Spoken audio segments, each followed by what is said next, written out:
നമസ്കാരം. ബേക്കൽ കോട്ടയുടെ പ്രവേശന കവാടത്തിലാണ്. 1500 കാലഘട്ടങ്ങളിൽ ദക്ഷിണേന്ത്യയിലെ ചരിത്രം നിർമ്മിച്ച വിജയനഗര സാമ്രാജ്യത്തിൻ്റെ അധിപനായ കൃഷ്ണദേവരായരുടെ കാലഘട്ടത്തിലാണ് ഈ ക്ഷേത്രം നിർമ്മിച്ചതെന്ന് ആർക്കിയോളജിക്കൽ വിഭാഗത്തിൻ്റെ പുതിയ പഠനങ്ങൾ വെളിപ്പെടുത്തുന്നു. പക്ഷേ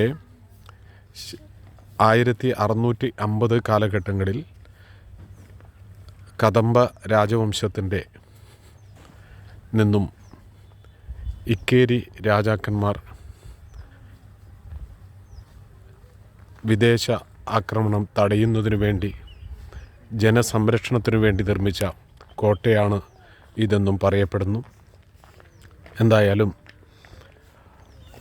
ബോംബെ എന്ന സിനിമയിലൂടെ മനീഷ കൊയ്രാളയും അരവിന്ദ് സ്വാമിയും അഭിനയിച്ച ഉയിരേ എന്ന ഗാനത്തിൻ്റെ ചിത്രീകരണത്തോടുകൂടി